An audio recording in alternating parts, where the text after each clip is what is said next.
मैं तुमसे एक बहुत सरल लेकिन बहुत गहरी बात कहना चाहता हूँ।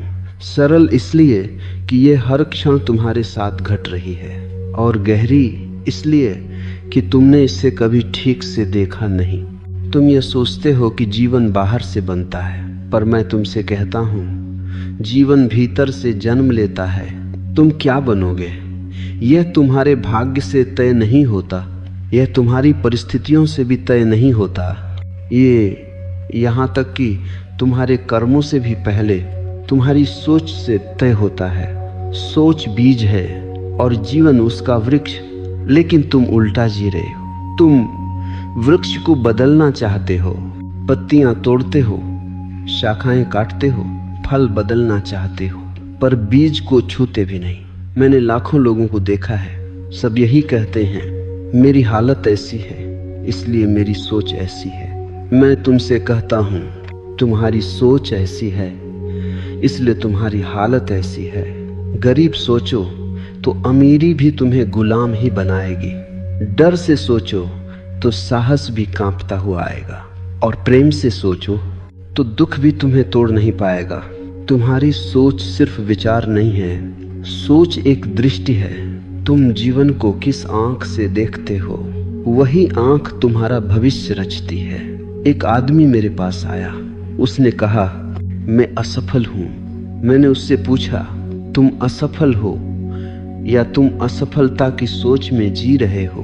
वह चुप हो गया, क्योंकि उसने पहली बार यह अंतर सुना था।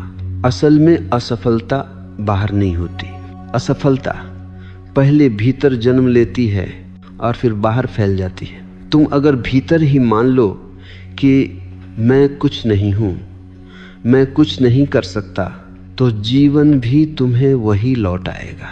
जीवन एक दर्पण है, वह तुम्हें वही दिखाता है जो तुम लेकर उसके सामने खड़े होते हो। लेकिन सावधान, मैं सकारात्मक सोच की बात नहीं कर रहा हूँ। पॉजिटिव थिंकिंग एक और चाल है मन की।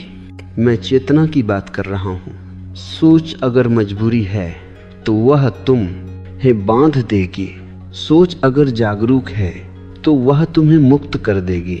तुम रोज कहते हो मैं बदलना चाहता हूँ, पर भीतर तुम्हारी सोच कहती है मैं ऐसा ही हूँ। यही विरोध पैदा होता है और यही विरोध तुम्हें जड़ बना देता है। मैं तुमसे कहता हूँ पहले यह देखो कि तुम अपने बारे में क्या सोचते हो। क्या तुम खुद को छोटा मानते हो? क्या तुम खुद से लड़ते हो? क्या तुम्हारी सोच अपराध बोध से भरी है? अगर हाँ, तो चाहे तुम कितने भी मंदिर जाओ, कितनी भी किताबें पढ़ लो, तुम वही बनते रहोगे जो तुम्हारी सोच तुम्हें बनने देगी। एक गुलाम सोच राजा को भी भिखारी बना देती है, और एक स्वतंत्र सोच भिखारी को भी सम्राट बना देती है। मैंने बुद्ध को देखा, उनके पास कुछ नहीं था, लेकिन उनकी सोच इतनी आकाश जैसी थी कि सम्राट उनके चरणों में बैठते थे। और मैंने सम्राटों को देखा जिनके पास सब कुछ था, लेकिन उनकी सोच इतनी तंग थी कि वे एक क्षण भी चैन से नहीं बैठ सकते थे। तो प्रश्न ये नहीं है कि तुम्हारे पास क्या है, प्रश्न ये है कि तुम भीतर क्या मानकर जी रहे हो। तुम्हारी सोच तुम्हारा वातावरण बनाती है, तुम्हारी सोच तुम्हारे संबंध बनाती है, तुम्हारी सोच तुम्हारे निर्णयों को जन्म देती है। और फिर तुम कहते हो मेरा जीवन ऐसा क्यों है? मैं कहता हूँ क्योंकि तुमने ऐसा सोचा, लेकिन मैं तुम्हें दोष नहीं दे रहा हूँ, क्योंकि यह सोच तुम्हारी नहीं है, यह उधार ली हुई है। माँ बाप की सोच, समाज की सोच, धर्म की सोच, डर की सोच, सब तुम्हारे भीतर बैठी है। तुमने कभी अपनी सोच को देखा ही नहीं। तुम सोचते हो पर तुम जाग कर नहीं सोचते। सोच तुम्हें चला रही है, तुम सोच को नहीं। और जब तक यह उल्टा है तब तक तुम वही बनते रहोगे जो तुम नहीं बनना चाहते। इसीलिए मैं तुमसे कहता हूँ अभी बदलो नहीं, अभी सुधारो नहीं, अभी सिद्ध बनने की चेष्टा मत करो। बस देखो कि तुम अपने बारे में भीतर क्या कहते हो। देखो कि तुम जीवन को किस रंग से रंग रहे हो, क्योंकि जिस दिन तुम्हारी सोच में थोड़ी सी भी जागरूकता आ गई, उसी दिन तुम्हारा भविष्य दिशा बदल लेगा। याद रखो, तुम क्या बनोगे यह कोई भविष्यवाणी नहीं है, यह हर क्षण हो रही एक रचना है। और कलाकार तुम स्वयं हो।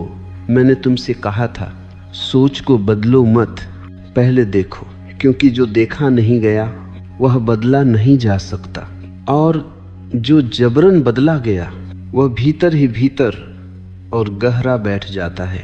तुम्हारी सबसे बड़ी भूल यही है, तुम सोच से लड़ते हो। तुम कहते हो यह गलत सोच है, इसे हटाना है, यह नकारात्मक है, इसे दबाना है, यह कमजोरी है, इसे मारना है। और मैं तुमसे कहता हूँ, जो तुम मारोगे वह भूत बनकर लौटेगा। सोच को दबाने से कोई बुद्ध नहीं बना, सोच से लड़ने से कोई मुक्त नहीं हुआ। मुक्ति आती है देखने से, लेकिन देखना क्या है? देखना कोई प्रयास नहीं है, देखना कोई तकनीक नहीं है, देखना कोई साधना नहीं है। देखना है बिना चुने, बिना न्याय किए, बिना अच्छा बुरा कहे। जैसे तुम रास्ते पर खड़े होकर लोगों को आते जाते देखते हो, न पकते हो, न रोकते हो, न बदलते हो, वैसे ही अपने विचारों को देखो। पर तुम्हारी आदत क्या है? जैसे ही कोई विचार आता है तुम उससे जुड़ जाते हो। एक विचार आता है, मैं कमजोर हूँ, और तुम कहते हो हाँ मैं कमजोर हूँ। तुम भूल जाते हो कि यह सिर्फ एक विचार है, यह सत्य नहीं है, यह बस एक बादल है, लेकिन तुम बादल को आकाश मान लेते हो। मैं तुमसे कहता हूँ, तुम्हारी सोच तुम नहीं हो, तुम वह हो जो सोच को देख सकता है। ये एक बहुत बड़ा रहस्य है। जिस क्षण तुमने यह देख लिया कि मैं सोच को देख रहा हूँ, उसी क्षण तुम सोच से अलग हो गए, और जो अलग हो गया वह गुलाम नहीं रह सकता। तुम्हारी पूरी जिंदगी एक पहचान की गलती है। तुम कहते हो मैं गुस्सा हूँ, मैं दुखी हूँ, मैं डर हूँ। नहीं, सच ये है, गुस्सा तुम्हारे भीतर घट रहा है, दुख तुम्हारे भीतर घट रहा है, डर तुम्हारे भीतर घट रहा है, लेकिन तुम घटना नहीं हो, तुम दृष्टा हो। और जब तक यह फर्क साफ नहीं होता, तब तक तुम्हारी सोच तुम्हारा भविष्य तय करती रहेगी। मैंने एक कहानी सुनी है।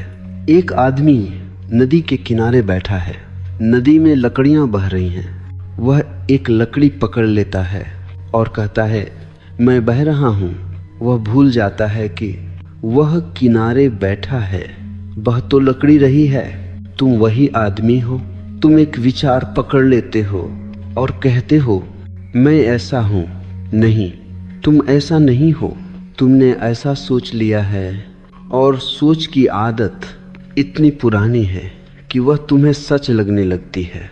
तुम्हें बचपन से कहा गया तुम ऐसे हो, तुम वैसे हो, तुमसे यह नहीं होगा, और धीरे धीरे यह सब तुम्हारी सोच बन गई। अब तुम अपने जेलर खुद हो।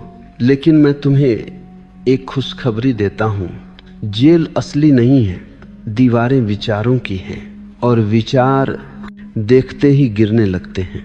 तुम्हें कुछ करना नहीं है, तुम्हें बस इतना देखना है।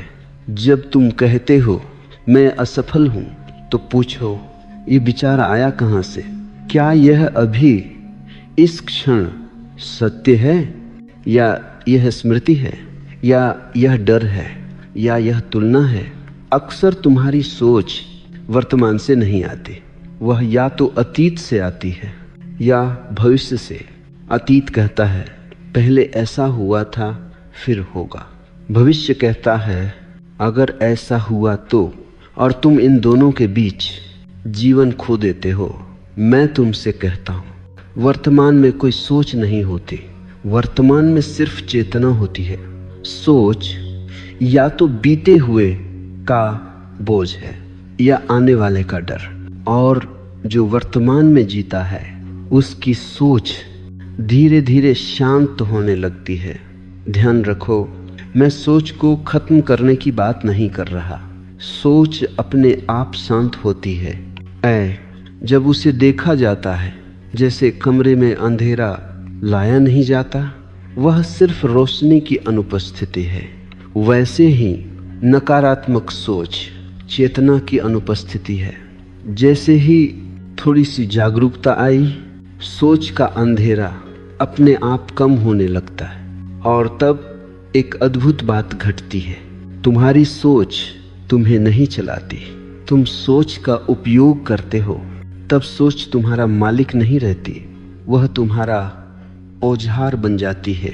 और वही क्षण है जब तुम अपना भविष्य पहली बार अपने हाथ में लेते हो, क्योंकि अब तुम प्रतिक्रिया नहीं कर रहे, तुम उत्तरदायी हो रहे हो। अब तुम जीवन से भाग नहीं रहे, तुम जीवन को देख रहे हो। और याद रखना, जिस दिन तुमने सोच को देखा, उसी दिन तुम्हारा बनने का खेल बदल गया, क्योंकि अब तुम वही नहीं बनोगे जो सोच कहे, अब तुम वही बनोगे जो तुम्हारी चेतना स्वाभाविक रूप से प्रकट करना चाहेगी। अब मैं तुम्हें एक और गहरे तल पर ले जाना चाहता हूँ, क्योंकि अब तक तुमने यह तो समझ लिया कि सोच तुम्हें चलाती है और देखना तुम्हें मुक्त करता है, लेकिन अभी एक सूक्ष्म जाल बाकी है, निर्णयों का जाल। तुम सोचते हो कि निर्णय तुम लेते हो। मैं तुमसे कहता हूँ, अधिकतर निर्णय तुम्हारी अनदेखी सोच लेती है और फिर तुम उसका परिणाम भाग्य कहकर स्वीकार कर लेते हो। हर निर्णय के पीछे कोई न कोई सोच छिपी होती है, और अगर वह सोच अचेतन है तो निर्णय भी अंधा होगा। तुम कहते हो, मुझे यह करना ही पड़ा, मेरे पास कोई